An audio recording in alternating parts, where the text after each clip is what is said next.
Hello everyone, all in one bite channel presents ತೊಂಡೆಕಾಯಿ gravy.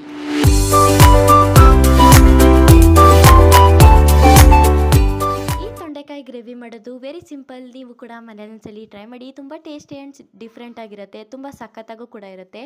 ನಾವಂತೂ ಇದನ್ನು ಮನೇಲಿ ಮಾಡಿದ್ರೆ ತುಂಬ ಇಷ್ಟಪಟ್ಟು ತಿಂತಾರೆ. ನಾವು ಇದನ್ನು ಚಪಾತಿ ಜೊತೆ ಮಾಡ್ಕೊಂಡಿದ್ದೀವಿ.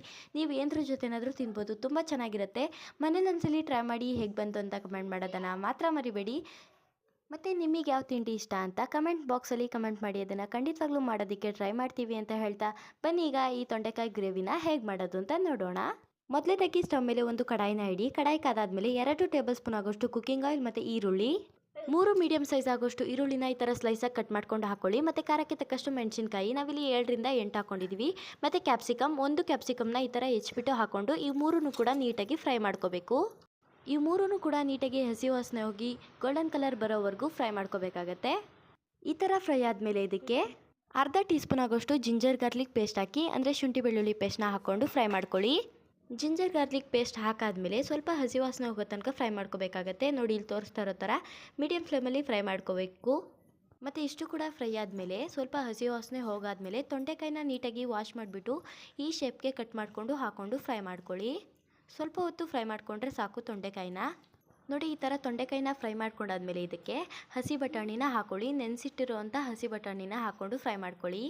ಹಸಿ ಬಟಾಣಿ ಮತ್ತು ತೊಂಡೆಕಾಯಿ ಎರಡೂ ಕೂಡ ನೀಟಾಗಿ ಅರ್ಧ ಬೇಯಬೇಕು, ಅಲ್ಲಿವರೆಗೂ ಫ್ರೈ ಮಾಡ್ಕೋಬೇಕಾಗತ್ತೆ. ಅಲ್ಲಿವರೆಗೂ ಫ್ರೈ ಮಾಡ್ಕೊಂಡಾದ್ಮೇಲೆ ಇದಕ್ಕೆ ಟೊಮೆಟೊ, 2 ಮೀಡಿಯಮ್ ಸೈಜ್ ಆಗೋಷ್ಟು ಟೊಮೆಟೊನ ಈ ಥರ ಚಿಕ್ಕದಾಗಿ ಕಟ್ ಮಾಡಿಕೊಂಡು ಹಾಕ್ಕೊಂಡು ಫ್ರೈ ಮಾಡ್ಕೊಳ್ಳಿ.